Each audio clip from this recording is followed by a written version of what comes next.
Good afternoon, everybody, and thank you very much for appearing to give evidence. Today we're considering the retained EU Law Restriction and Reform Act, and in particular the government's recent report on the first 6 months of its operation. We're interested in the reforms the government has or has not undertaken during this period, and your assessment of its programme of retained EU law reform.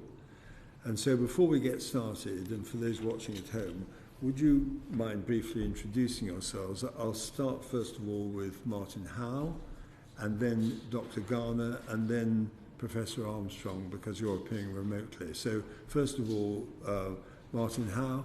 Yes, I am a practicing barrister, practicing KC, primarily in the field of intellectual property law, but also European Union law, particularly free movement of goods and services, although that aspect of my practice, of course, changed somewhat on exit from the European Union. Although before we exited the European Union, I was fairly frequent appearances at the court in Luxembourg on matters of EU law. I am also chairman of Lawyers for Britain, which was a lawyers group formed to support the Leave vote in the referendum campaign. We should have been able to wind ourselves up with job done, but we continue to feel that there was a need to carry forward from the formal leaving of the European Union into actual implementation of the, as it were, the freedoms the country gets as a result of that move. And of course it affects retained EU law on that basis.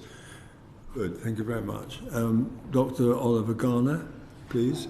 Dr. Oliver Garner, I'm a research leader in European Rule of Law at the Bingham Centre for the Rule of Law.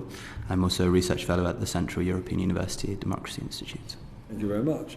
And Professor Armstrong.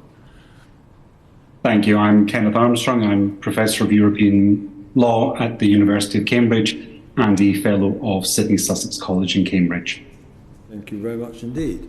So I will ask the first question, which is, the government has recently published a report for Parliament on the reform of retained EU law. Are you able to draw out any themes or trends from the retained EU law that has been repealed, reformed or replaced so far? I'll start with Dr. Garner. Yes, so I think I would actually go back to evidence I gave to this committee in December. I think there was a marked difference in the 26 pieces of delegated legislation that we've seen issued in that first 6 months. I think we've started to see policy decisions being made and justifications being given on the basis of growth and efficiency, and I would say that was actually lacking in the primary legislation. So in the Retained EU Law Revocation and Reform Act, the schedule which revoked up to nearly 600 pieces of retained EU law. A lot of this, as I argued in December, was superfluous. There were very few policy decisions being made, whereas now I think we're starting to see choices being made about UK regulatory environment and how the government, the Department for Business and Trade, other departments involved would like to see that differ from the EU's regulatory environment. Just on that point, I think you may or may not know I regarded this as junk. And I said that actually there were only 3 provisions of that schedule which made any sense at all. But not only that, but it amounted to something like 0.85 of the entirety of the schedule. So actually, for practical purposes, that was, as you said, was in my opinion, was superfluous. However, we're now moved to the next report, and that's really what we'll be looking at much more today. Martin Howe, please. Well, I share the view that there has been some movement towards some changes, but I think overall my reaction is one of disappointment at how limited how limited the progress has been so far, coupled with also in the report what I think are retrograde steps, in particular under the Section 4 direct effect restatement of direct effect provisions. So, I get the impression that almost the entire government machine is opposed to the process that the Act, 23 Act, has set in train, and a few fairly modest changes are being made against a huge amount of inertia. Before I ask Professor Armstrong, just to put the thing in context, of course, under the arrangements that were eventually passed to the retained EU law on ping pong, actually, there was a statutory obligation imposed upon the government to produce a report at 6-monthly intervals. Yes. And that was why, when you come to look at the progress that was made in the most recent report, what you said many people might regard as disappointing, to say the very least, because the opportunity was there, but it was also buttressed by a statutory duty to report and to make progress. And I'm just interested to know what your thoughts are on that aspect of it. Well, I am looking at the first 6-month report that covers the period June to December 2023. Yeah. And my concerns on backward move, well, I have a couple of concerns on stasis, first of all, where there has been stasis, where there in my view, could and should have been movement. On stasis, right at the back of the report in the schedule, page 53, an item which is accredited to the DSIT, relates to... DSIT, would you explain to our viewers what that means? The Department of Science, Innovation and Technology. Technology, yes. This relates to subject of parallel imports and exhaustion of rights.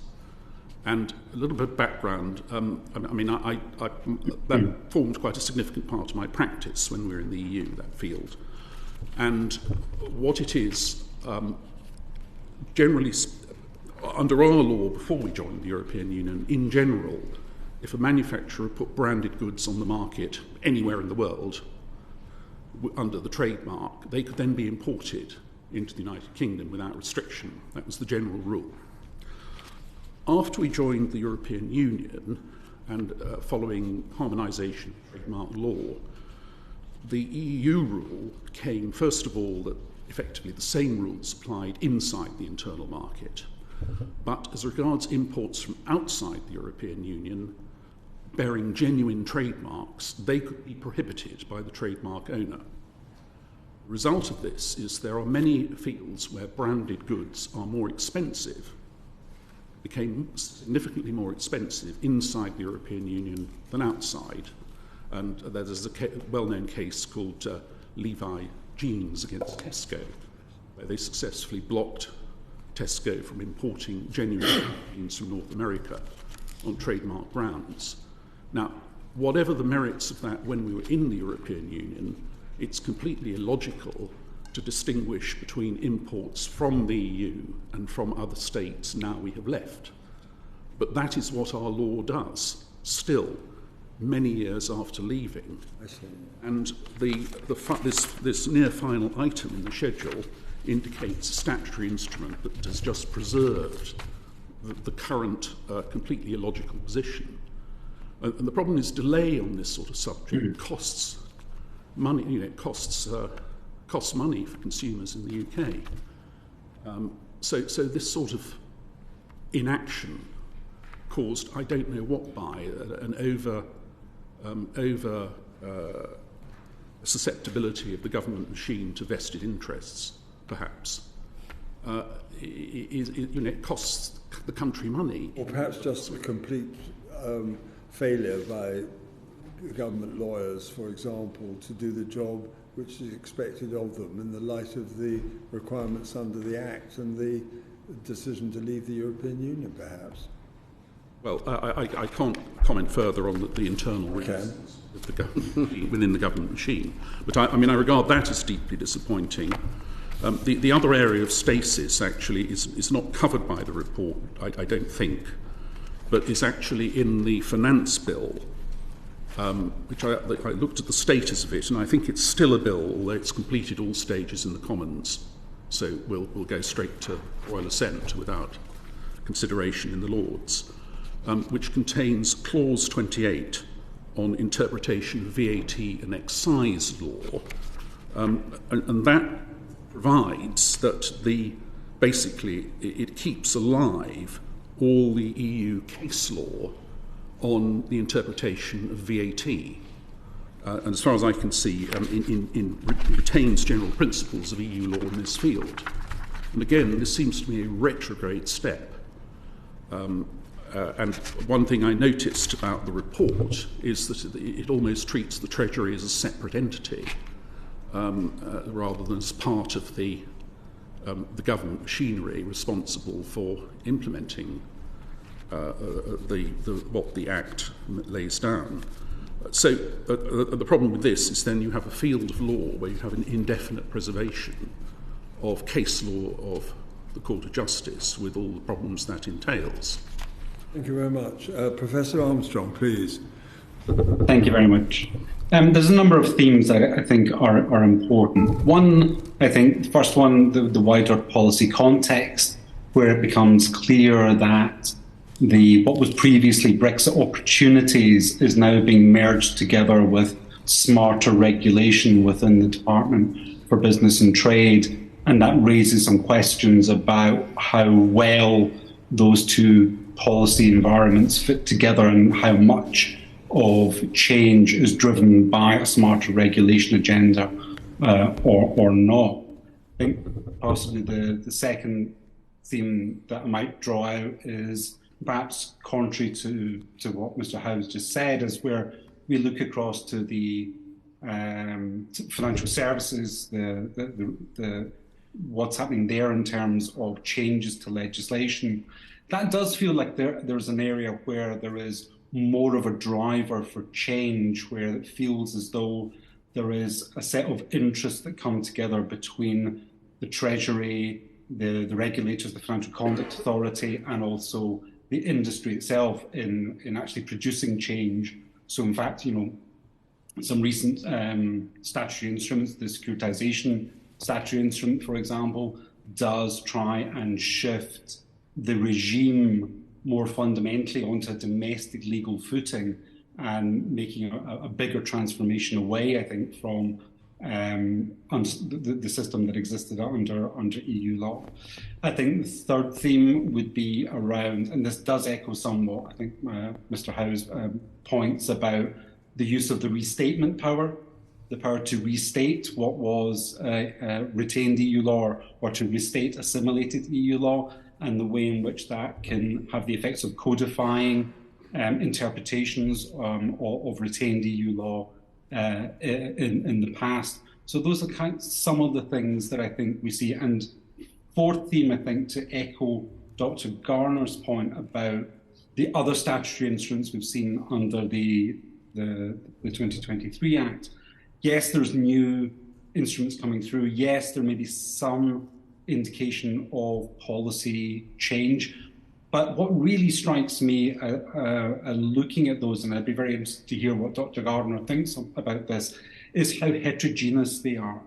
They are very different in terms of how much, how little they are changing, and how much they feel that they want change, or indeed to restate what was the position under retained EU law. So comparing it to the financial services, where I feel that there is more of a driving philosophy when it comes to what is action under the Retained EU Law Act itself, we see, I think, very heterogeneous responses coming out from different departments, different bits of government, perhaps moving at different paces. In a way, perhaps on the financial services side, there is a clearer steer from the Treasury, the Financial Conduct Authority, and indeed from the sector itself as to its desire for change. Well, what you just said includes quite a number of very important questions, not least of which, for example, in the field of financial services and the whole question of the City of London, that on current reports, the City of London Corporation, for example, have stated recently, I've seen reported in the press, that we've now, if not indefinitely, certainly temporarily, overtaken New York, for example, since we left the European Union, contrary to Project Fear, of course, which was, in my opinion, a load of rubbish. But the fact is that the evidence that has emerged since of acts of Parliament in this context, or for that matter, statutory instruments, in terms of the City of London have demonstrated that leaving the European Union has been highly beneficial to the city, contrary to what some people had expected and said.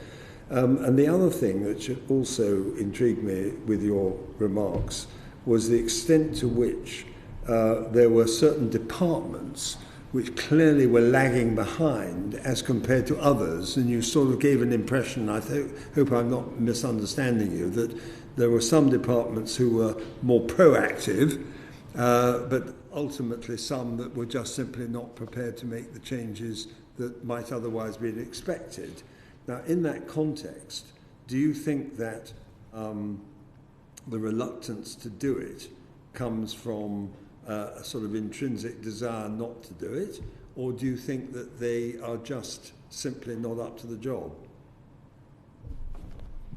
It's a very difficult question to answer in the way in which you present it. I think there's a couple of things we might want to explore. One is that I think you will probably have heard this in evidence from other people before, and of course we see some of this reported in the Office for the Internal Market's annual report, for example, which is that businesses often just want certainty and they don't really care what the rules are, as long as they really know what they are and can then adapt accordingly. So it may be that government departments have the feeling, rightly or wrongly, I mean, I think that's an important question to ask, but rightly or wrongly, that the businesses they're interacting with aren't necessarily pushing for big changes. And maybe that's in a way that is different, for example, in financial services. I think the other thing, though, that is interesting is about the relocation of this under the smarter regulation umbrella into the Department for Business and Trade. And then the question becomes, how does one department manage its relationship with other departments when it may want to push for certain types of regulatory change? So taking it out of the Cabinet Office that sits kind of across departments and putting it into the Department for Business and Trade itself. And I guess there maybe the issue is how successful it can be in promoting its smarter regulation policy, and to make sense of what that means in terms of retained EU law, as well as aspects of law that weren't regulated under European law, and then to be able to push that agenda out and across other departments and to have the authority to do that with other departments in order to then create the sorts of cultures of change that I think, Chair, you are interested in seeing. Well, I find that answer extremely interesting, because I was just going to ask one supplementary, but you already answered it for me, in a way, by answering the right question, which is, why should the whole question of EU retained law be resident in the BEIS department, when quite clearly EU retained law affects the whole range of law, and therefore one would hope perhaps that the Cabinet Office would be very proactive in making sure that there was proper coordination and an equal impetus from other departments as well, which, as you've indicated, and many of us believe the same, has been somewhat lacking. And the further point is that you use the word umbrella. If you don't have a minister who has sufficient authority within the framework of the Cabinet itself, and you get a lack of response or a spasmodic response in some departments but not from others, you lack the homogeneity which is required to achieve the objectives which are set.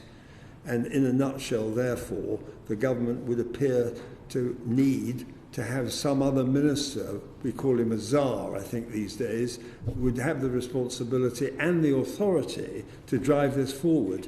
I mean, whatever one thinks about the merits of it, at any rate, there is a logic to that position, because coherence is a virtue of stability of government, and the kind of degree of homogeneity is a good idea.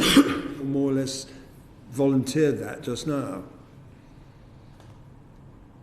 Just as a quick follow-up to that, I think it is a truism of better regulation in every single system that I know of, that it's always hard to deal with the tension between mainstreaming the activity or building it into the work of individual government departments and having an entity that stands apart from it and that tries to, if you like, mark their homework. And very often those entities, if they do stand apart to mark their homework, often don't have the same political clout as particular departments do. And so I think it is, in fairness to the Department for Business and Trade, it is an inherent tension in the doing better regulation or doing smarter regulation agenda of having the sufficient political clout to make it really matter for departments. Well, thank you very much. Marcus Fish, please. Thank you. In discussion of the rule process, quite a lot has been made of the distinction between what is termed substantive change and technical change.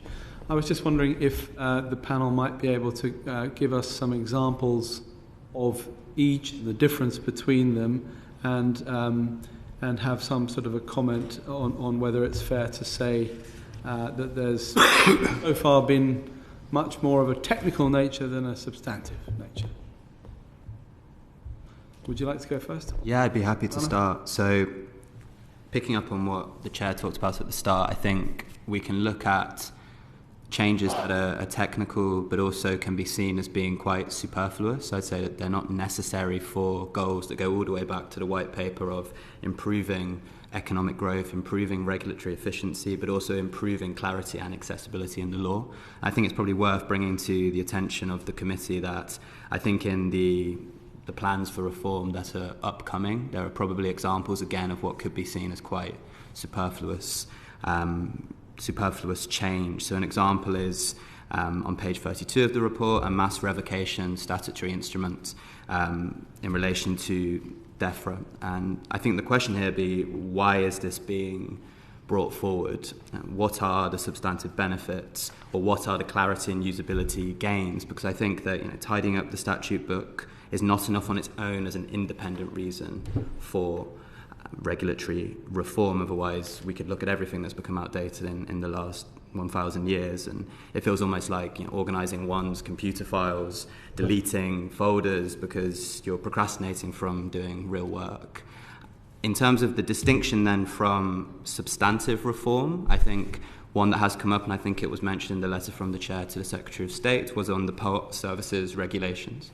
And here, I think the reason we can say this is substantive is that it's made clear why this is not appropriate for the United Kingdom on the basis of distinctions in the economy and regulation from the European Union mainstream, which is about ports being privately owned in the United Kingdom, whereas mainly publicly owned in the European Union. And so even where there are examples in the report about changes that are being made, and you see a similar reference to points such as imposing burdens, I'd really like to see the government state why this is imposing burdens and why it arises from the United Kingdom's differences from the European Union's regulatory environment. And then I think we're seeing actual substantive change, a reason behind that.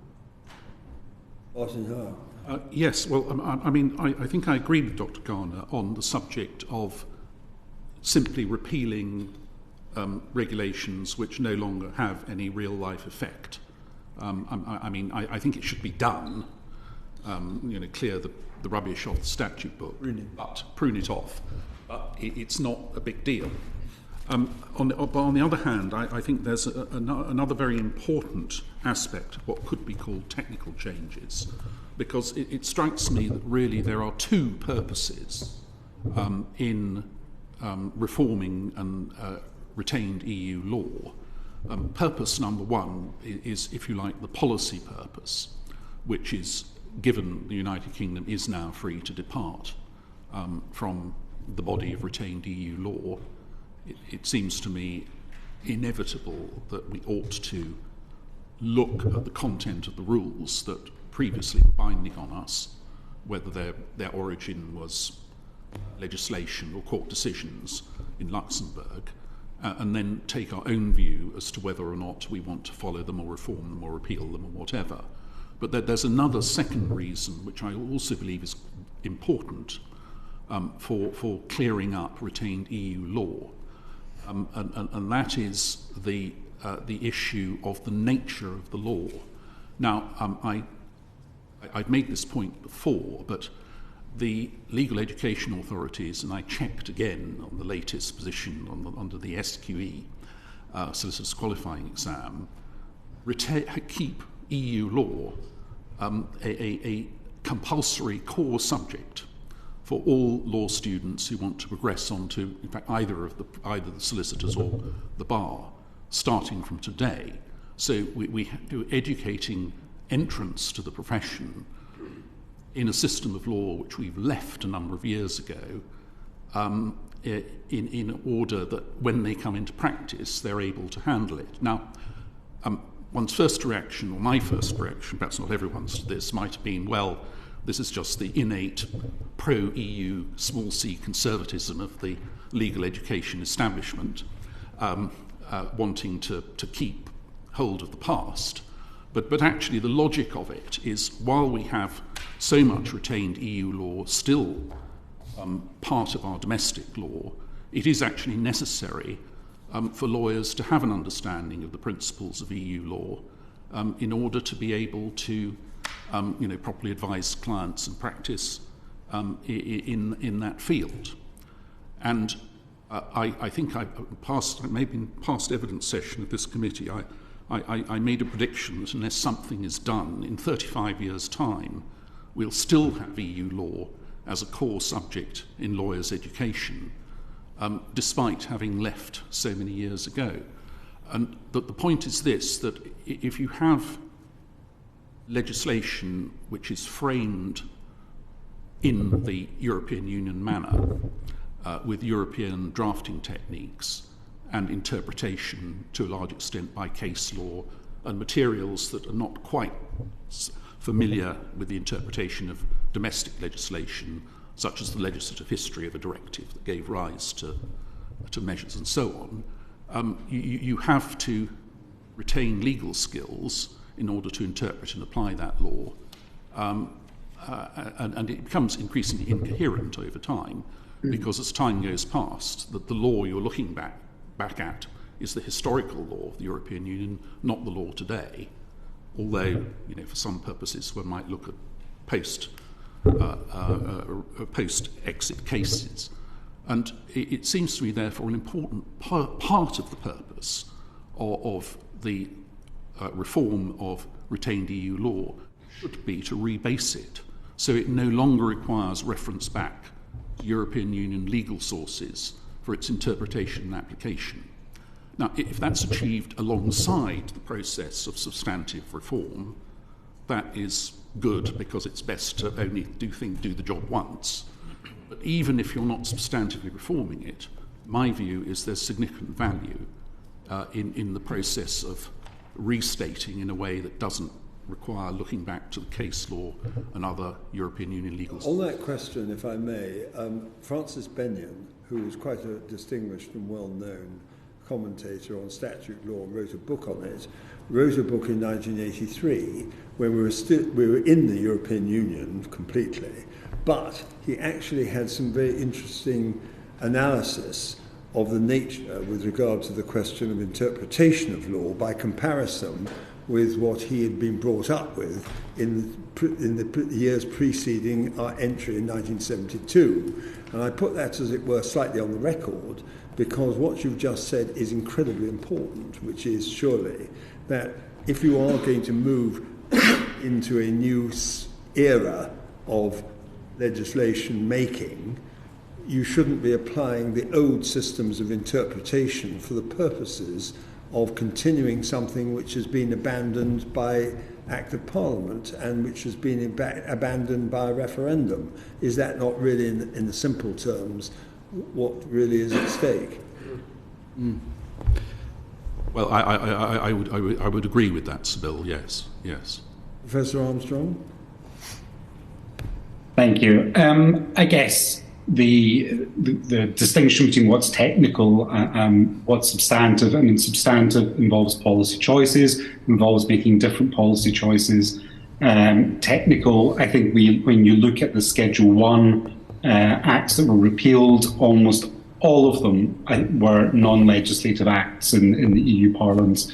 There was maybe about a dozen that were legislative acts, and of course legislative acts are things that we think of as involving making policy decisions and making policy choices. So it's clear that from what was repealed under the Act was not largely to make changes in policy. On the wider question that you've been exploring about interpretation, of course, the Act tells us that, in fact, for the future, there should be more ability to come up with different kinds of interpretation that aren't rooted in the general principles of EU law or previous EU law case law. In that respect, it is then interesting the ways in which a couple of the recent statutory instruments under the Act restate interpretations and actually make them part of domestic law. So 2 examples. First example is the well-known EU 261 compensation regime if your flight's delayed.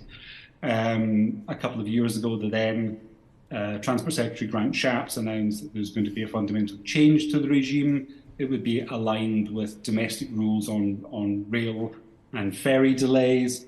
And then the regulation, which has been adopted recently, not only doesn't change it, but in fact restates the much litigated EU 261 regime and some of the case law round about that.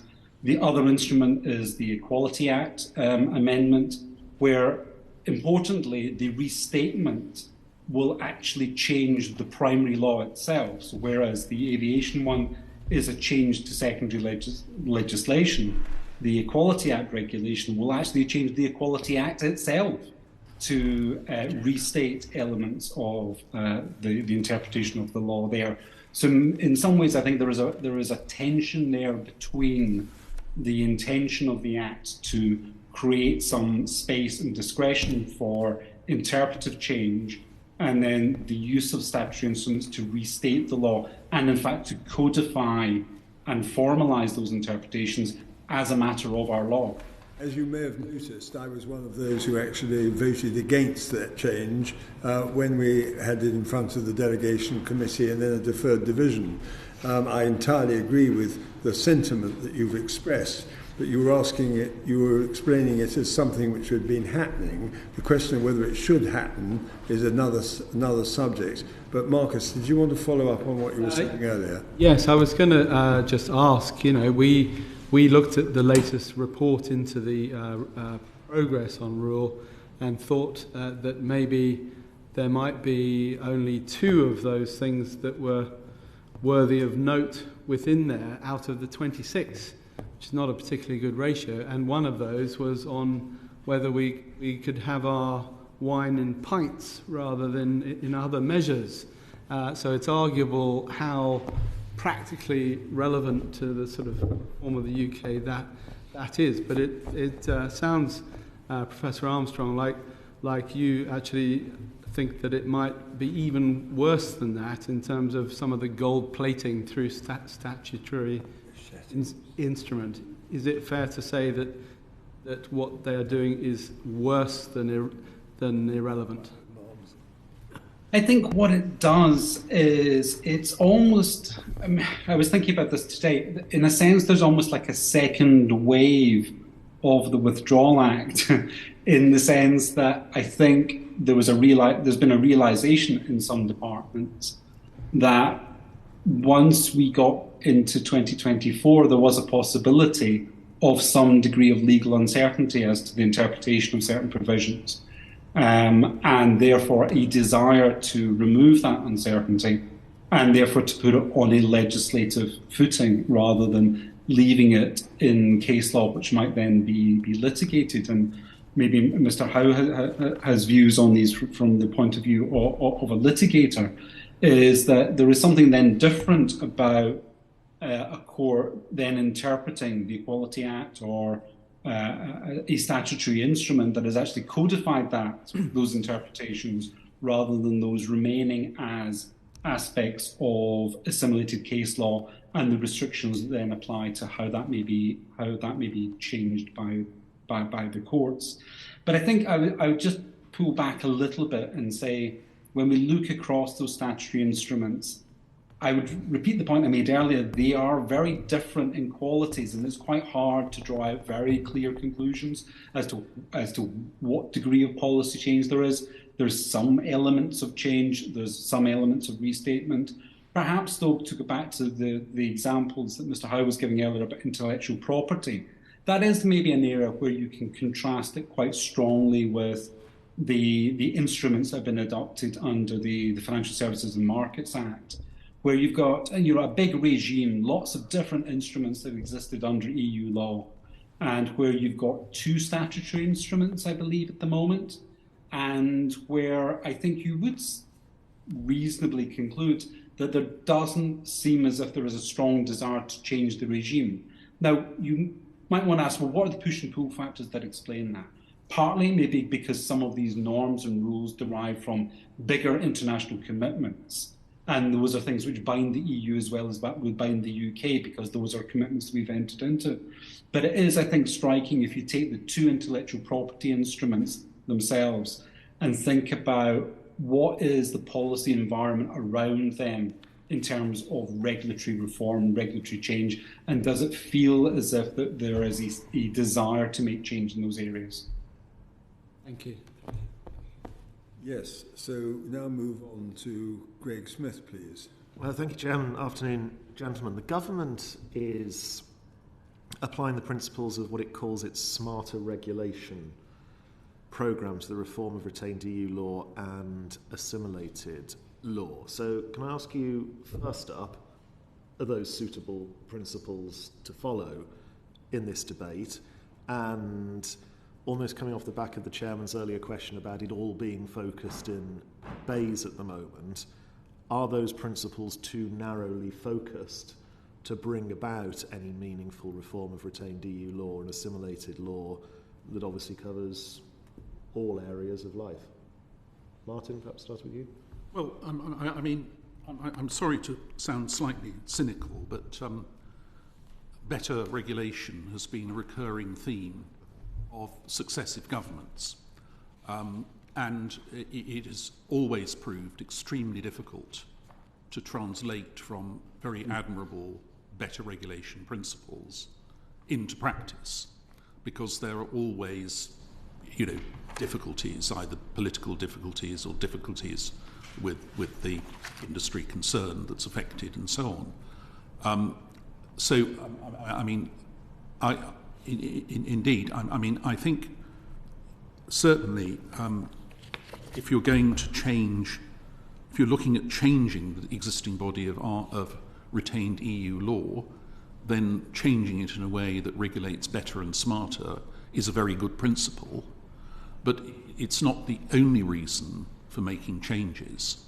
That there are broader considerations. It may not be appropriate to have regulation in that field at all, or there may be, strong reasons for improving competitiveness that are not embraced in just doing the regulation smarter. So I would agree. I think that it's fine as far as it goes, but it may well be too narrow. Dr. Garner? Yeah, so just looking at the 3 pillars of smarter regulation that are outlined in the report, I think we can say, for example, ensuring a well-functioning landscape of regulators. That can be seen as appropriate insofar as, of course, regulatory duties have been transferred from EU bodies now to UK bodies, and we saw, as discussed in financial services, how that will be focused. And, of course, minimising regulatory burden. We've seen those justifications being given in the recent statutory instruments relating to reporting requirements. But I think one particular point of concern on whether this is appropriate for retained EU law, now assimilated law, is this second pillar of making regulation a last resort, not a first choice. I think the problem we have here is the regulation is already in place. It's been there for 40 years. So how do you apply that pillar? Something will have to be done to replace this. Is that pillar applied?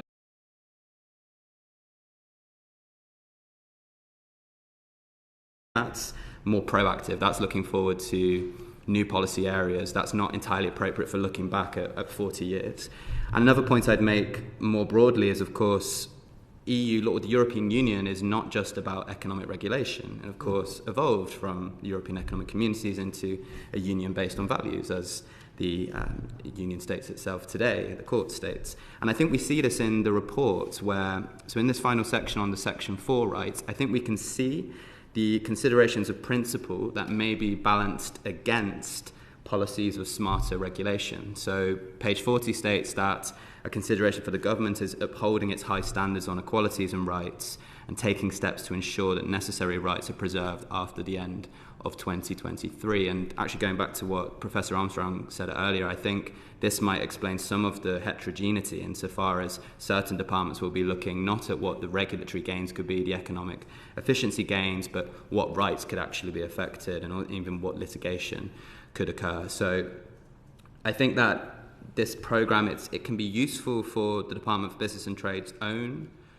policy ideas in this area, and we see they've issued statutory instruments, but I think it is too narrow to really deal with the broad ambit of exactly what EU law did in our legal system for the last 4 decades. Thank you very much. And Professor Armstrong?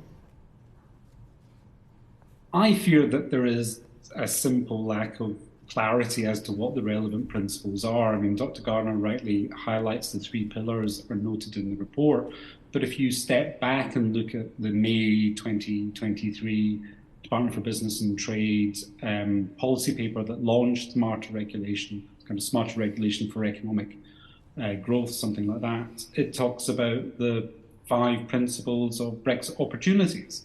So in a sense, it was applying Brexit opportunities principles to smarter regulation rather than applying smarter regulation principles to regulatory reform. And to go back to a comment I made to the chair at the outset, it feels that in this melding together of better, smarter regulation and Brexit opportunities, there is this kind of slippage between these 2 policy frameworks, a kind of Brexit as a policy framework and regulatory reform as a policy framework, and really what should be driving what. So I don't think we yet have the clarity as to what the relevant principles should be, let alone how they are then able to be deployed to make fundamental change. But also to echo Martin Howe's points at the beginning, I've been around long enough that I think every single government I can think of has launched some form of better, smarter, leaner, more agile regulation,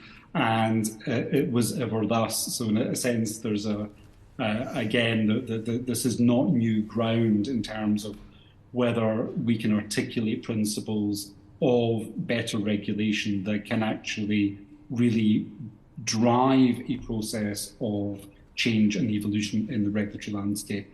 But I think the important point that I think Dr. Garner also brings out, and I think it is something that may be something to think about for the future, is to move away slightly about looking at the instruments, but also to think about the regulators themselves and the powers of regulators and what regulators are doing in their interpretation, application of these sorts of inherited legal frameworks.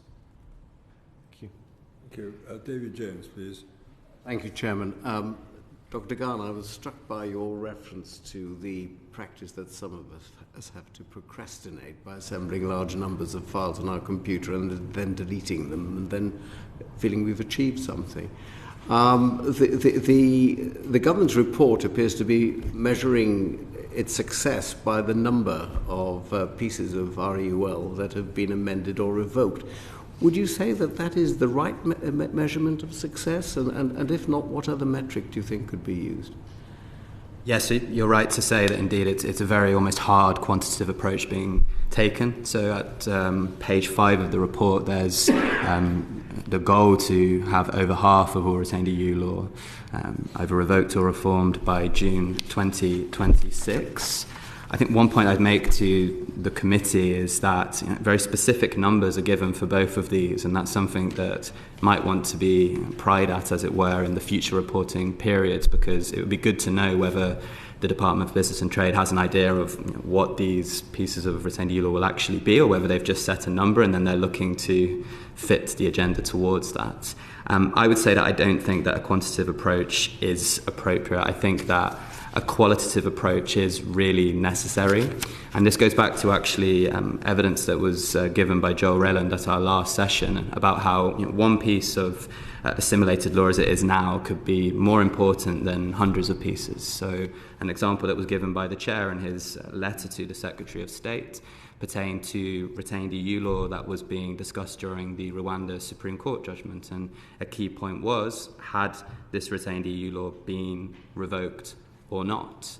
And that pertained to the legality of probably the key government policy at the moment.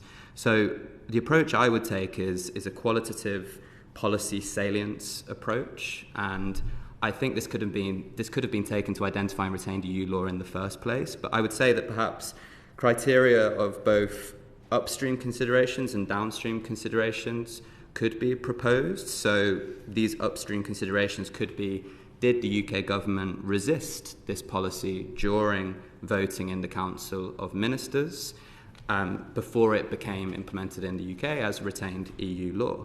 And then you could look at Parliament's role. Did Parliament express disapproval during the implementation of this EU law as it was then? Were there committee reports that expressed reservations? And if that were given as a goal for each department, they could assess, okay, these were upstream considerations where there were problems. And then I think the downstream considerations could be identification of whether a piece of assimilated law is restricting government policy plans or would be in conflict with them, or is it demonstrably restricting growth or efficiency? And I think these upstream and downstream considerations could also be presented as democratic rationales and economic rationales.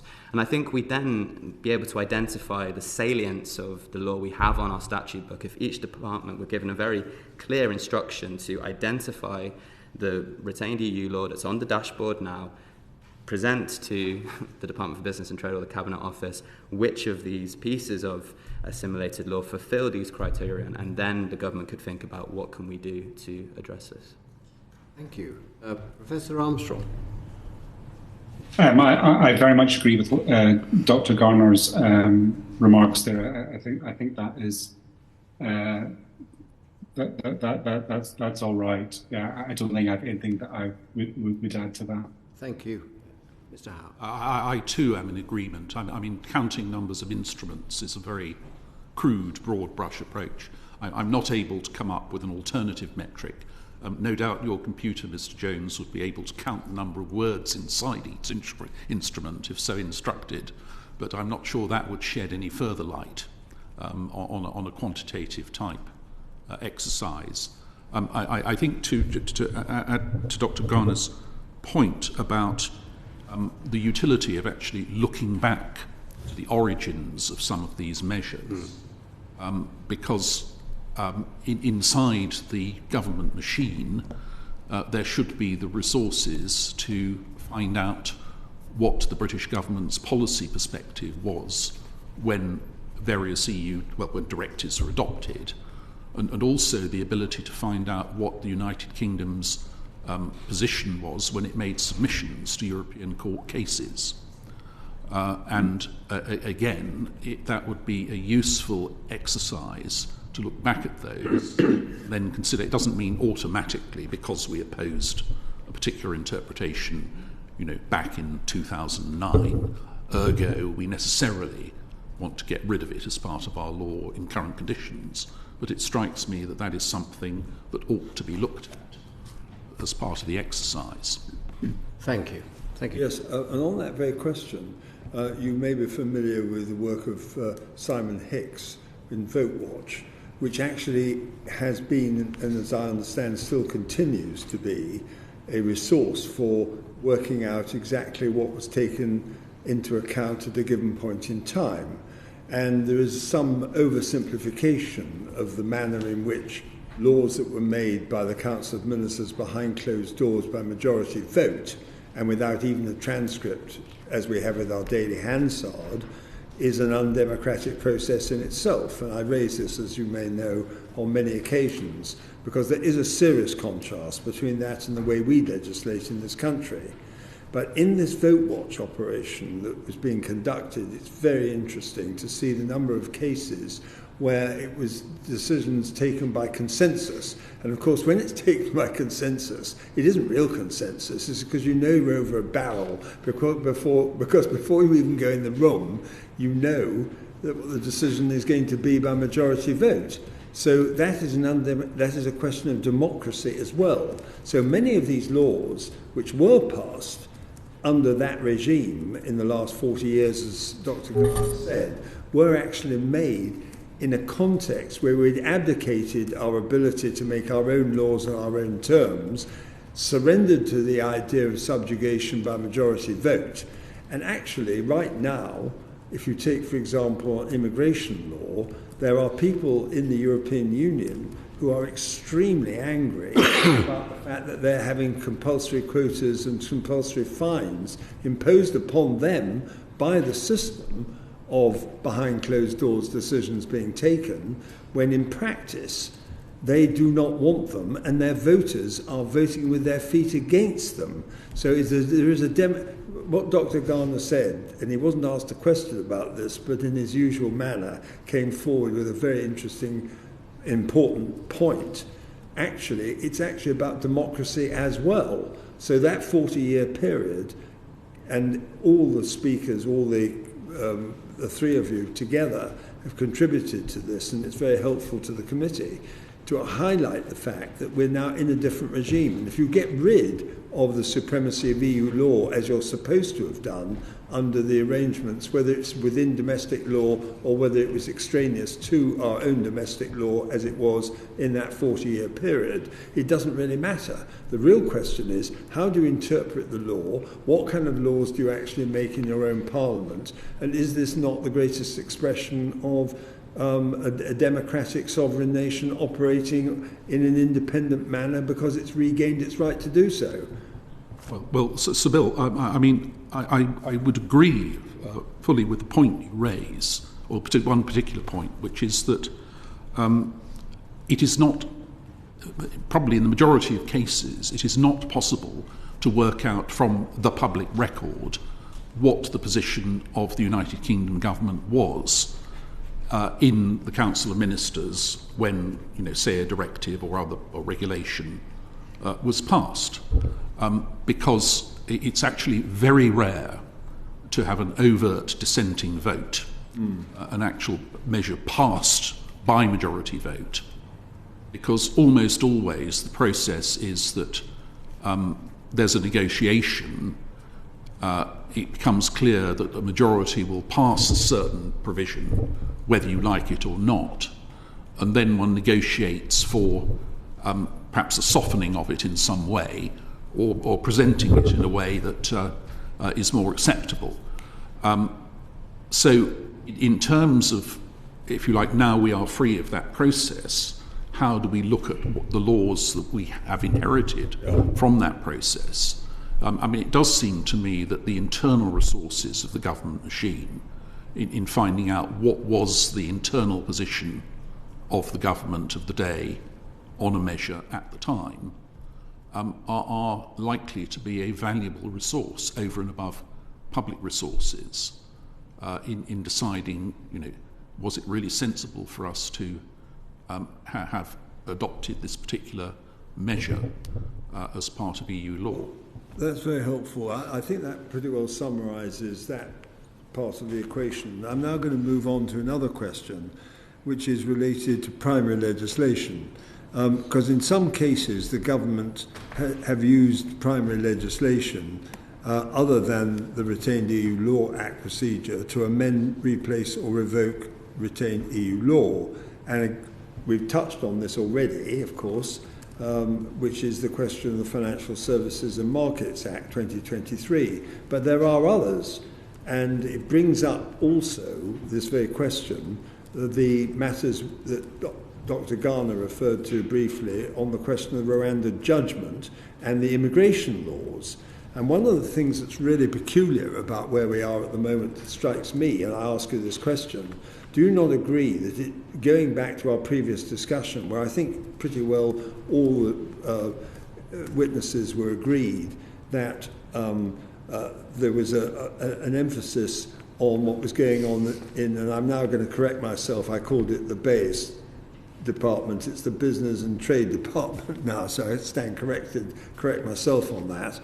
But because immigration is such a focal issue at the moment in the context of what Dr. Garner referred to, which is the Rwanda judgment, is it not really quite extraordinary that there has been a reluctance to get involved in immigration law when in that very judgment, and if you'll forgive me for referring to a paragraph that's engraved on my heart and mind, one of the claimants, ASM, who is an Iraqi, contrary to what most people observed, but forgive me for mentioning, I mentioned this in the debate the other day in the House of Commons on an amendment, was actually dismissed. His case was dismissed precisely because in paragraph 144, Lord Reid, the President of the court, said they couldn't sustain his case because the interaction between the Immigration and Social Security Coordination EU Withdrawal Act 2020 and retained EU law created a circumstance within which the case could no longer be sustained. And he was the only case, ASM's case, was the only one that was actually dismissed by the court. So there you have an example in a really important Supreme Court judgment where they are saying that if the appropriate measures are taken by our domestic law in a primary act of Parliament, we then end up by having a situation in which retained EU law is removed and the supremacy of Parliament in a new enactment, in a new form, is the basis on which the Supreme Court makes its own judgment. So I'd be grateful if you could perhaps think about that and comment on it, because it seems to me that it goes to the heart of what is actually happening at the moment on the immigration question. Immigration at the moment has a vast range of competencies for anyone who looks at the consolidated treaties, and you'll see there are many of them. Why should the issue of rethinking, amending or replacing EU retained law be so confined to business opportunities when actually one of the equally, if not more important questions is the issue of immigration, which itself is embedded in the last 40 years of accumulated law on that subject. And I'd just be very interested to hear the three of you offering an opinion on that, because it would be helpful to our committee. In other words, why not immigration law and other laws as well? But first of all, on immigration law, if I could just start perhaps with Martin Howe. Well, Sybil, in effect, this, I suppose, leads to the broader question of outside the scope of the 2023 Act, the other route by which retained EU law can be removed or changed is via primary legislation. And in that aspect of the Rwanda Supreme Court judgment, I think it was primary legislation that had, in effect, disapplied the asylum directive from continuing to form part of UK domestic law. Now, you've raised the broader question of, are there in, say, the immigration field, measures which fall within the scope of the 2023 Act, in other words, secondary laws, i.e. EU regulations that have been transposed post-Brexit, or statutory instruments. I confess I've not done a study of that to see to what extent that there is much, what material. The Home Office should be doing that. We're not asking you to do the entire job. The Home Office's job, surely, is to go through all the legal migration matters, look at them in the context of the legislation, how it was initiated under the pre-2020 regime, and then say, well, shouldn't we be dealing with this too? There is a limitation, of course, on the scope of the 2023 Act, which is in terms of the measures that were repealed and the measures which can be revoked under the Act. It's secondary legislation, by and large. There are, of course, many important pieces of primary legislation which implement EU law obligations. The Data Protection Act, which implements the GDPR, is one example. And that there are many. The Civil Jurisdiction and Judgments Act, perversely, continues to implement EU law in intra-UK allocation of judgments, even though we've ceased to be part of the wider European system. And there are many other examples. Now, what one might argue is that although the Act itself is focused, for constitutional reasons, it extends only not to repealing Acts of Parliament, but to secondary legislation. The process which is being undertaken of review should be broader than just the measures that fall within the scope of this Act, and should encompass also EU law measures which were passed by Parliament. And I can give because there's really no reason for distinguishing them from a policy point of view. Just an example from my own field of practice, the Trademarks Act 1994 is an Act of Parliament, primary legislation passed to give effect to the Trademarks Directive. The Registered Designs Act 1949 was completely transformed and heavily amended by a statutory instrument in order to give effect to the Designs Directive. And just by pure random chance, it's a different route. They both reflect EU law obligations. Parliament was not acting freely when they were passed or put into effect. And similar principles should apply to reviewing them and possibly altering them. So I would argue that the process of reporting, although of course it's a statutory report under the 2023 Act, that maybe your committee might ask for a broader look in the next report at, because they do raise the report, of course, the subject of changes made by primary legislation. Well, the Secretary of State is coming in front of us, and that would be a good opportunity to ask that very question. Dr. Garner, would you be kind enough to comment on this discussion? In the specific area of immigration, I think being sensitive to historical context is really important here. So I think on the dashboard at the moment, I believe it's only 71 pieces of assimilated law that are under the banner of the Home Office. But I think we have to look at the fact that the United Kingdom had an opt-out from what was known as Justice and Home Affairs and then became the Area of Freedom, Security and Justice and the Schengen Zone. But it also had a flexible opt-in regime, which really allowed a tailor-made approach. So every piece of law that was in force in that area is something that the executive had chosen to be part of. So I think that really affects whether they wish this retained EU law to still be in force or not.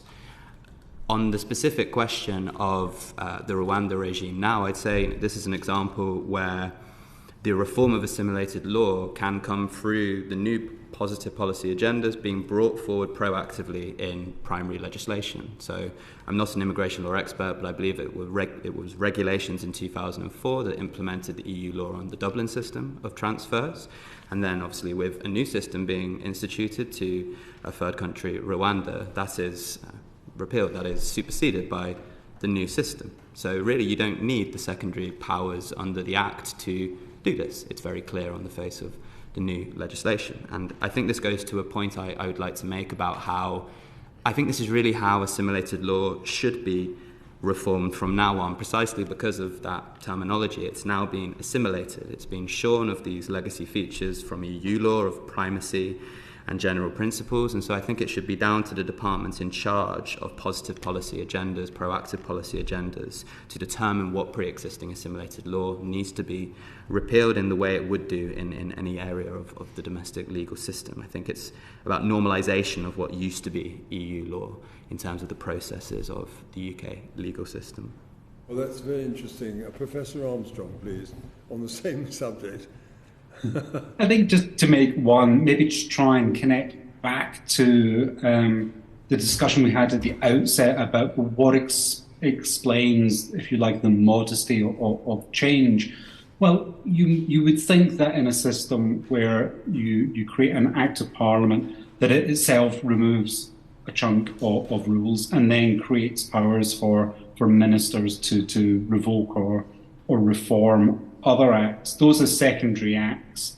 You might expect them to be modest in the types of change they make, precisely for the reasons that we expect that big policy decisions, big policy choices should be fully debated by Parliament and found their way into what is primary law. Now, of course, we know the reality of the experience, not least of the period since the UK's referendum on EU membership, is one in which those boundary lines between what is appropriate to do through secondary legislation and what is appropriate to do through primary legislation have become very blurred. And we find lots of examples of secondary legislation making changes to primary legislation. So we don't exist in a system where we have that clear kind of hierarchy of norms in the way that I think ought to map on to the kind of democratic concerns that we've also discussed in this evidence session today. So,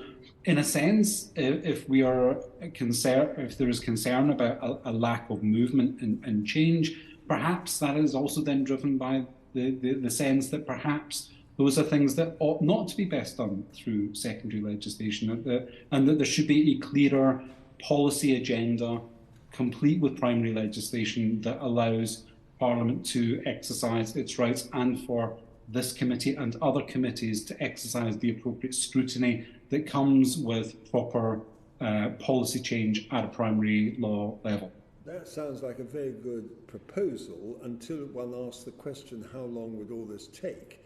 And actually another factor, which is having been on this committee since 1985, I can only say that I did at one stage propose that all secondary legislation should have a little E put against the list on a given day when it went before the Joint Committee on Statutory Instruments, so that people could identify whether it came from spontaneous UK legislation or whether it was actually based on the provisions of the European Community Act 1972.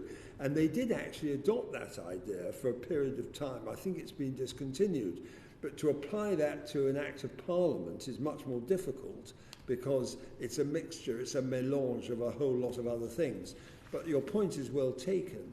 And all I can say is that efforts need to be made to make sure that those parts of legislation which are intrinsically contradictory or inconsistent with our democratic processes to the manner in which we are now legislating in a parliament which is not constrained by the European Communities Act 1972 would seem to me to be a positive objective which should be followed, because if you don't do that, you don't actually comply with the outcome of the legislation that was passed in 2020. But I'm now going to move on to David Jones. Thank you, Chairman. The government has given an overview in its report of its plans for reform of assimilated law over the next 6 months, which it describes as an ambitious programme. Would you agree that it's ambitious? And how much, to revert to our earlier discussion, would you say is technical rather than substantive? Professor Armstrong.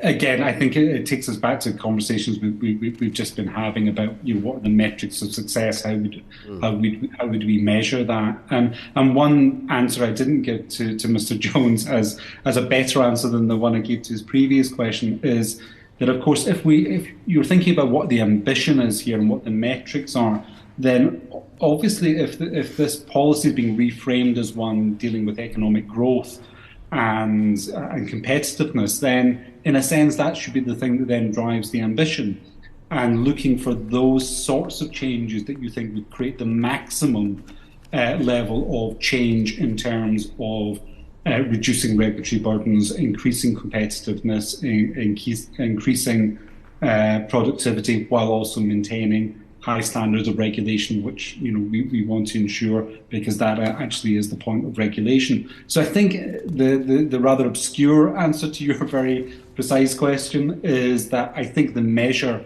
of ambition needs also then to be matched with the policy framework of smarter regulation. It needs to be one where it's looking at those areas and those instruments where you think you would achieve the maximum level of economic benefit.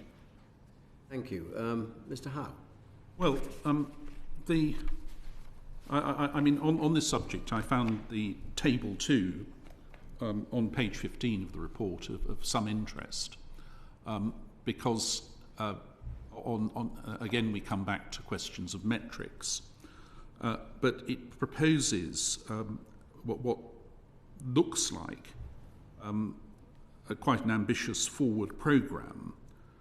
In the first part of the table, they say they propose to revoke in 2024 389 measures. Now, that we come back to the metrics of what exactly that means. Another 162 in the following year, 25-26, total of 777. I'd be interested to know, more about the substantive content of what is proposed to be revoked, in order to get a grip on how extensive this reform is in reality, and that still leaves a very large number of measures, 3,012, which are assimilated permanently, i.e., I interpret, not changed, just kept. And then, on the subject of reform, they propose to reform in this year 197 measures, and propose to reform next year 785 measures, which of course will be in the ambit of whatever the outcome of the general election, it will be a new parliament next year. So, again, a slight cynicism descends upon me. Is this, a promise of jam tomorrow as far as progress is concerned? Thank you. Dr. Garner.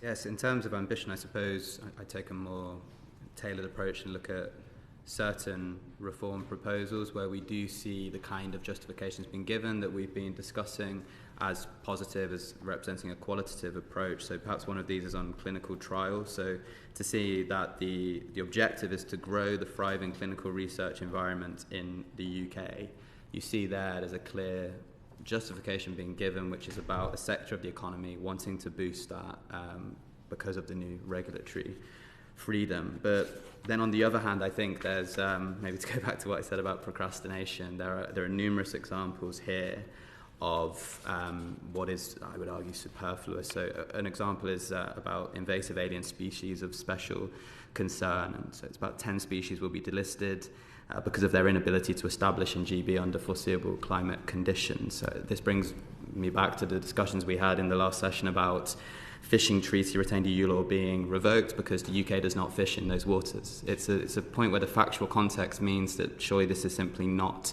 inhibiting growth, it's not imposing restrictive burdens. And there are also, there's another example near the end on Euratom about revocation of 6 pieces of assimilated law which are rendered obsolete as the UK is no longer a member of Euratom. And one of these is just about something that was deemed inoperable because it makes amendments to the promotion of the use of energy from renewable sources regulations, which was revoked by the schedule. So I wouldn't say this is ambitious in any way. This is not a new policy. This is simply tidying up based on what was done in the schedule already. So if I were in the position of the committee, I'd really want to push the government to actually provide in these justifications what the growth and efficiency benefits would be, or what the clarity and usability effects would be. Like, why is this making the law either more difficult for end users or inhibiting growth and efficiency? And in terms of future reports, how do you think they could be improved? Is there any analysis that is not contained in this report which you think could usefully or should be incorporated in future reports? Everybody's nodding furiously. Dr. I do have a view on that.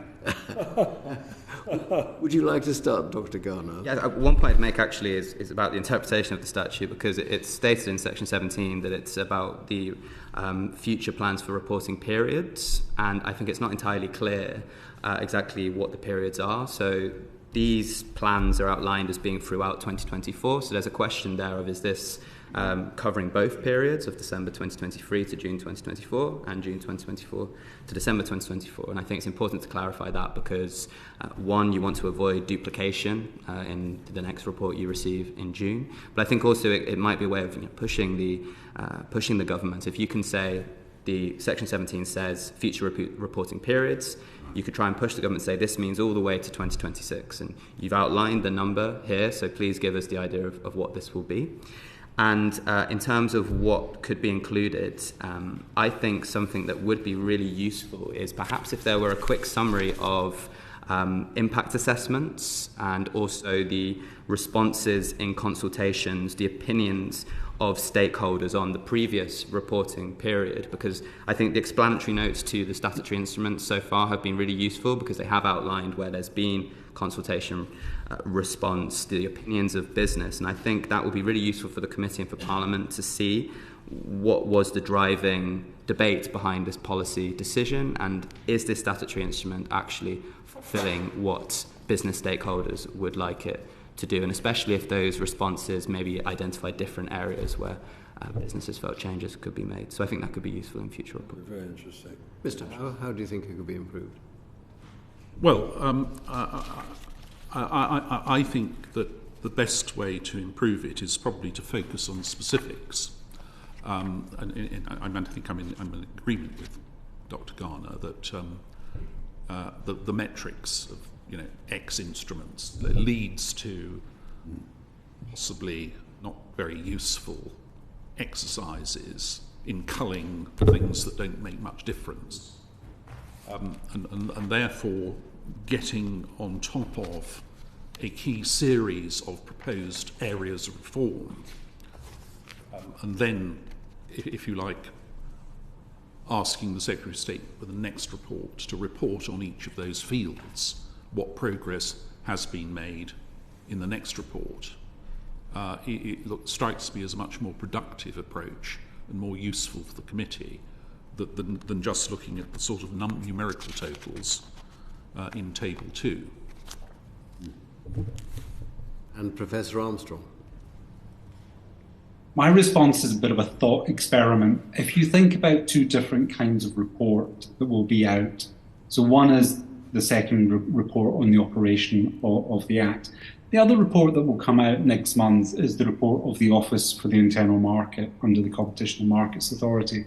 And that is a body that has a wide overview of the health of the UK internal market, particularly where there may be internal regulatory divergence between the different jurisdictions of the UK. But that's in circumstances in which there is actually relatively limited internal divergence. But if you think about what the Department for Business and Trade is pushing at in bringing this within the realm of smarter regulation, we are thinking there about the health, the competitiveness of the UK market as a whole. And I just wonder whether there's a need to try and bring in some of the kinds of economic analysis. And I'm pretty sure the Office of the Internal Market wouldn't thank me for suggesting this, but for that kind of analytical approach, which is thinking about regulatory divergence in the context of divergence within the UK, but could bring that kind of analytical approach to bear on what the possibilities would be for regulatory reform in the UK that is allied and aligned with this idea of promoting the health, the competitiveness, productivity of the UK internal market. Thank you.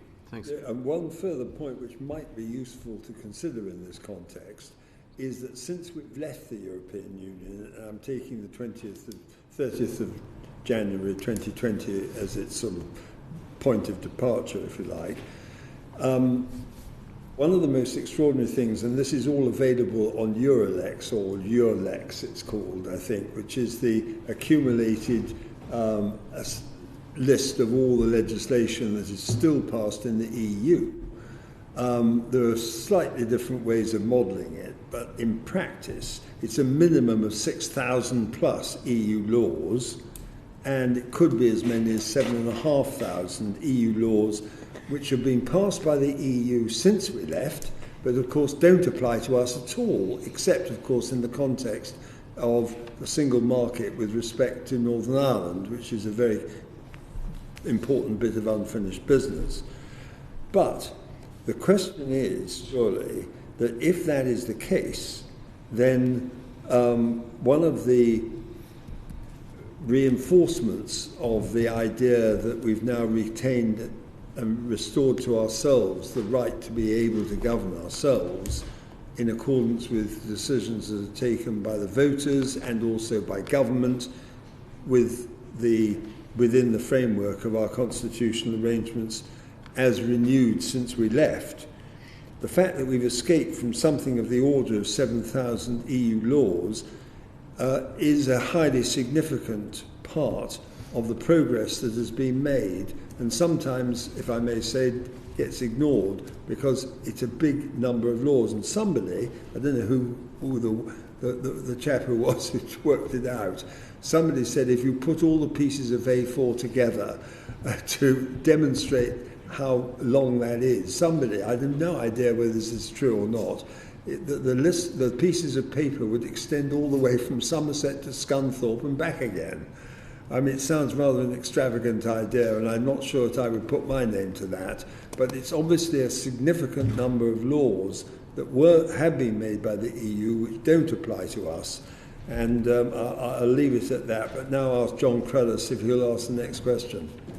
Thank you, Chair.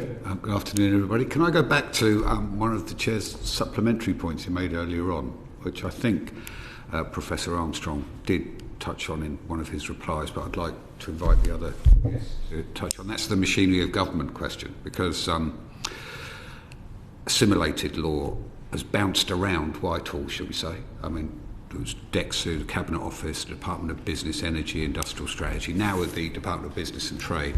It sort of begs two questions. Firstly, is it clear what the Department of Business and Trade's role is in terms of a cross-party strategy? And secondly, would the Cabinet Office be a better fit in terms of coordinating and directing an overarching strategy which is mainlined into government agenda? So I know Professor Armstrong did respond initially. You might want to come back to it at the third, but Dr. Garner, can I ask you to? I think I'd go back to what I said earlier about how the Department for Business and Trade will be, as we've seen from the report, looking at their particular programme for better regulation. I think that will necessarily inform how they see the reform plans.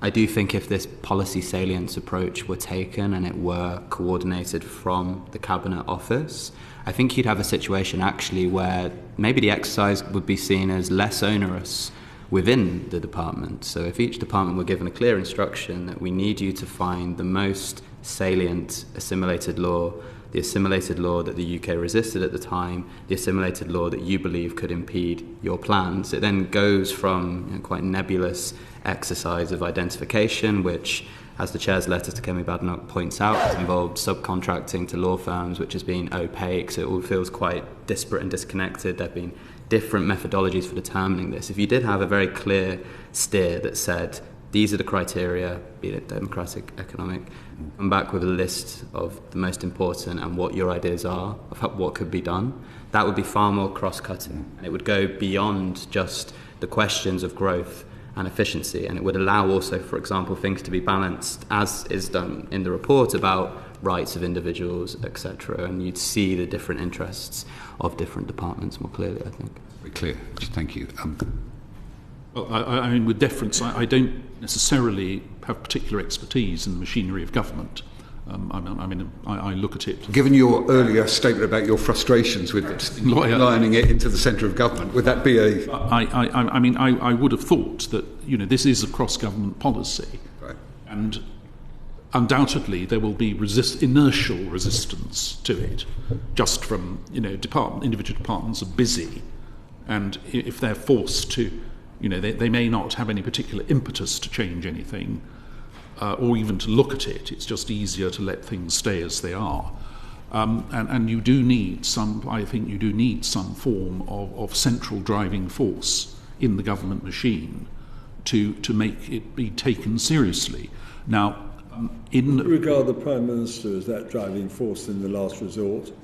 Well, indeed. At the end of the day, I suppose if the Prime Minister isn't enthusiastically behind a central government policy, it will run into the sand, because individual ministers will go with their department and not bother, and they need to be pushed to get it to work.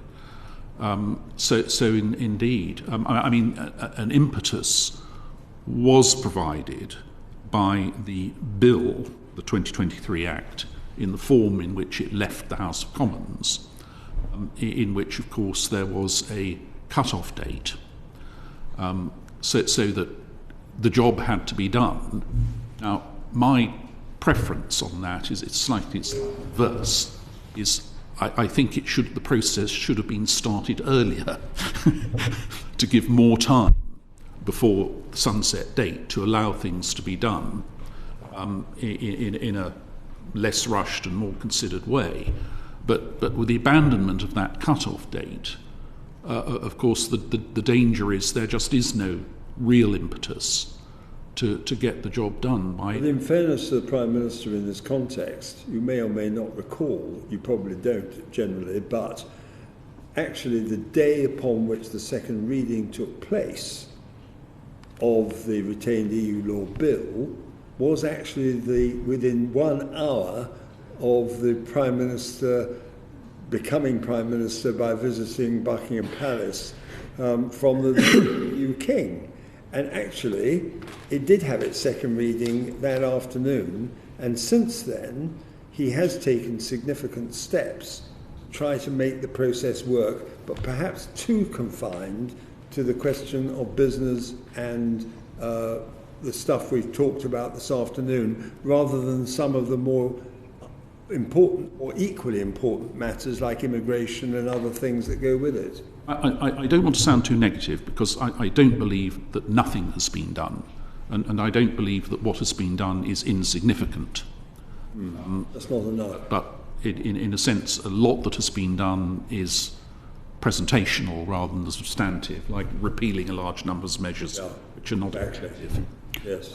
And not as much has been done as I would have liked to have seen, just from the point of view of we need to look at things systematic. I've never been, if you like, a slash and burn merchant on inherited EU law, because you can't just sort of abolish all laws relating to the environment overnight or anything like that. But it is a great frustration that we simply aren't, in a sense, time and speed is important when you're talking about business affairs or indeed any other affairs, and just leaving things, the state of the law there, not for any good reason, but just because you haven't got around to doing the job of looking at it critically, does strike me as a failure of the government machine. John, you wanted to... I was just going to invite Professor Armstrong to say, do you want to add some points to the earlier point? Yeah, just to build on the point I raised earlier and listening to my colleagues, I think one thing we need to grapple with is how much politicisation of this do we want? And you could say that when it was within the Cabinet Office and where you had particular ministers in the Cabinet Office who were saw this as an important political priority, the domain of Brexit opportunities was politicised. Now, moving it out of that into the Department of Business and Trade and transforming it into a realm of reform of regulatory policy. Well, regulatory policy is something we often think of, rightly or wrongly, as a depoliticised domain, because what we're looking for is the credibility of the regulation, its efficacy outside of the tussle of domestic politics and swings between right and left. And I think that then creates this tension about how politicized it can be from the point of view of drawing in the political energy that is required to drive forward a reform agenda. So I think while we can see the arguments for having a cross-cutting approach, something that is neutral, something that is outside of the departmental structures, there may be an argument that simply says, well, it's better that it's within a department and that department takes responsibility for it and leads on it, but they also then have to politicize it and make it feel like it's actually part of the policy structure of the department with clear priorities and a clear agenda. So I can see it in both ways. That's very clear. Thank you very much. Chair. Yes, thank you very much. Okay, so now Greg Smith, please. Thank you. This should be This is the last question. It's not a straightforward question, but it's one that hopefully we can, given the debate we've had this afternoon, just try and put, without wanting to reopen the metrics debate, some element of a number on. I'm sure the witnesses will be familiar with the 2021 report known as the TIGGR report, the Task Force on Innovation, Growth and Regulatory Reform, which said, brief quote, that having left the European Union, unnecessary rules need to be removed and those that remain should be rewritten using common law methods and clear, simple English. As I say, not necessarily a metrics debate, but put a number on it. How much of that has actually happened? Martin. The TIGGR report, I can't give, I'm just trying to recall all the subjects. It covered a lot of subjects. It didn't cover, for example, employment law. I think it deliberately steered clear of that. But I'm not sure that many, if any, have actually been carried forward.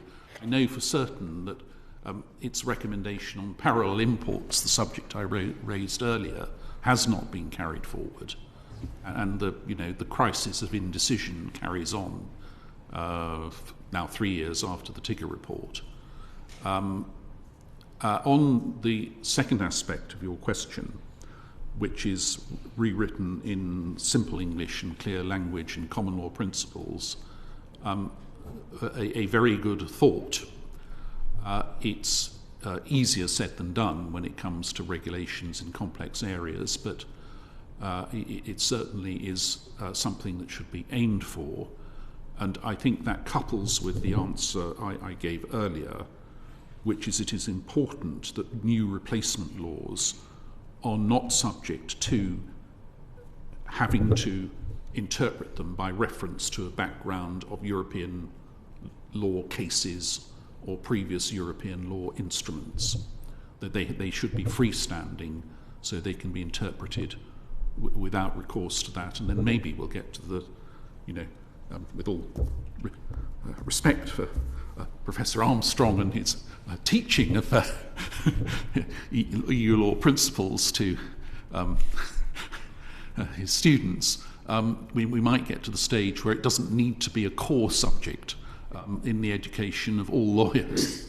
Well, I'm sure Professor Armstrong may like to comment on that. Maybe the right of reply to that, Professor Armstrong. Yeah, but could I just at this moment ask you, Martin Howe, if I may? Of course, Barney Reynolds, who is well known in these circles, has actually produced through Politaire, which is quite a distinguished, very distinguished think tank, a whole paper on the arguments for introducing this concept of common law and getting us into a position of understanding the nature of what that would do in terms of our legislative statute book, but also to reintroduce the concept of common law. So I thought it might be helpful just to mention that at this stage. But if I could ask Professor Armstrong what he thinks about what's just been said by Mr. Smith and Mr. Howe. I think were I not retiring from my chair at the end of the academic year, I may be prepared to mount a more robust defence of the teaching of European law. Today. But actually, as it turns out, this is a completely personal note. But actually, I would be in favour of EU law not being a compulsory part of the foundational subjects for the law degree. I think it can stand on its own merits as a phenomenon worthy of study in and of itself without it being compulsory. But that's fine. A bit like Roman law. But on the wider question of the common law, I mean, I think we need to deal with something really quite fundamental and quite important. And that is that the regulatory state is a phenomenon that is not peculiar to Europe. It is a phenomenon that is global. It is something in which legislation, rulemaking, regulatory decision-making by independent regulators is a global phenomenon and something that is not about to change. And one reason why I think there may be some sense of frustration about lack of fundamental change is that those basic architectures are architectures that are being reproduced across the world, and the UK will not be different. And the idea that regulation in the future will be done by well-meaning but non-expert judges simply applying basic principles is frankly delusional. That's not going to happen. What does make a big difference, I think, though, is the kinds of culture of regulation that you want to build in a country and how you do things. And I think the example I would take from the Financial Services and Markets Act and what it is doing in terms of changing the broader regulatory landscape for financial services is using techniques and approaches which were familiar to the UK in terms of having a handbook, of having technical standards, having a strong relationship between a regulator and its regulated industries. And that's what will define the regulatory environment way more than any notion of common law principles or judges applying general principles of the English legal system. The regulatory state was Europeanized during our membership, but it has been repatriated after our membership, and it still exists. And that then means that it has particular features which we should imagine will persist for some considerable period of time to come. If I may just say on that issue, Professor Armstrong, if I may, I think on reading the Politaire paper which I referred to, you may find that there are instances where other countries, somewhat unusually, have started to approach the issue, as Barnabas Reynolds says, in terms of a common law approach. In other words, elsewhere in the world, people are also examining the common law approach and adopting it, some reason because they wish to do so. And I just put that on the record. Is there anybody who'd like to comment finally on the session we've had so far? I'll start with Dr. Garner. Just in summary, if you'd like, I found this a very interesting session. We've covered a lot of ground, and extremely grateful to all the three of you for coming and giving us a very interesting analysis. But first of all, Dr. Garner, you've got a sort of final thought. I think my final thought, the point I'd really want to leave the committee with is that government really should be pushed to take a qualitative approach to reform. The House of Commons Library research briefing on this points out that it's a very different phase now. You could say that retained EU law has been fully assimilated in how it operates in terms of primacy, general principles being removed. And there does need to be reflection and consideration on what is now wrong about this body of law based on its origin. And I pointed out perhaps some of those factors that could be used. And I think that will make the exercise salient in terms of policy and not something that's just about checking boxes with no real benefit for end users of the law. Martin Howe? I agree with that. But I think leaving assimilated law in place, although general principles of EU law cease to apply, of course we'd still have the issue that I've adverted to before of the need to interpret by reference to European case law. And it seems to me that continuing to make reasonable but steady progress on replacing the need for reference back to European sources is an objective that should still be pursued. And if I may suggest, Section 3 of the European Community Act 1972, which imposed the requirement to have regard to the primacy of EU case law, proves the point. Because if you've left the European Union and you've repealed that provision, you wouldn't expect the principles of EU law or its interpretation to be continued. Well, this is a problem that was created by the 2018 Act. It didn't need to continue to make European Court judgments. Great mistake. But there we are. It's been somewhat mitigated by the 2023 Act. Thank you very much. It's complicated reference procedure, but it's still there, and it would be better to remove it, in my view. Might I also, with your leave, Sybil, just make a brief comment on Professor Armstrong's comment about the regulatory state, because I think I'm in total agreement with him that we have a model of regulation which has come to a large extent through our membership of the European Union, where you have so-called independent regulators who not only regulate individual cases independently, but seem to be capable of actually making up the rules. Now, this is not a unique European phenomenon, because it's well known that Justice Gorsuch, a member of the US Supreme Court, has almost crusade against the American version of the regulatory state, these federal agencies that have rule books that they themselves make up and apply and interpret. And it's not so much traditional common law principles that here, but I think we need to have principles which are rulemaking should be subject to proper democratic control, ultimately by Parliament, rather than regulators simply making up the rules they feel and changing them as they see fit, and that the exercise of regulatory judgments in individual cases should be subject to review by an independent court or tribunal. The traditional judicial review, the sort of fallback, is not adequate because it doesn't allow the court to review the merits of regulatory decisions.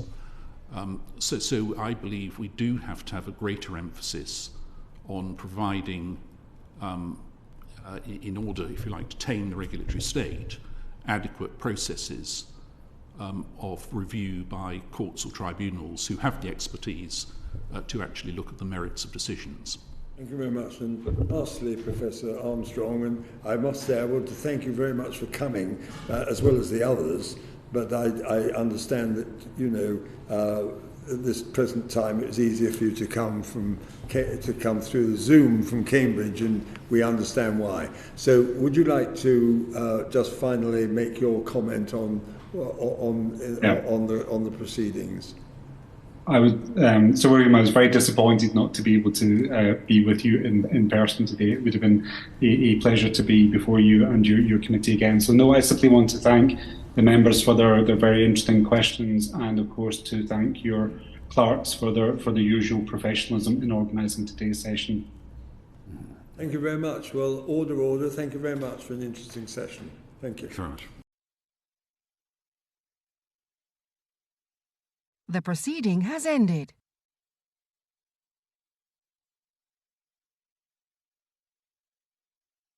The proceeding has ended.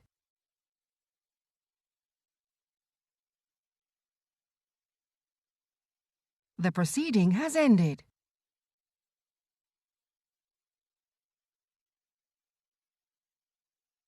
The proceeding has ended.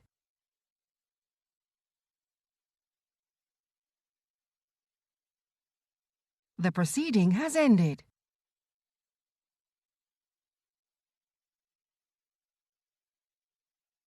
The proceeding has ended.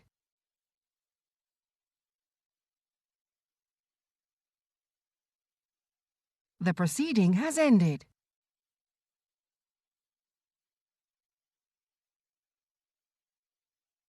The proceeding has ended.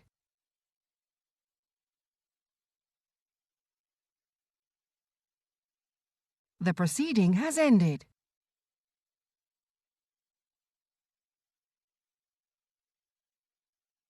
The proceeding has ended.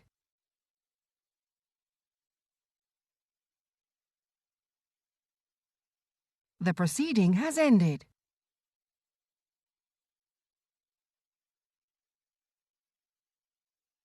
The proceeding has ended.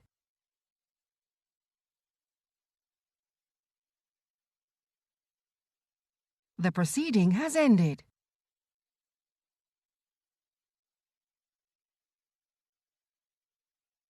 The proceeding has ended.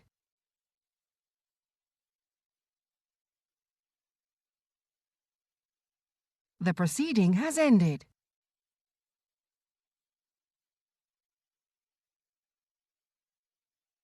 The proceeding has ended.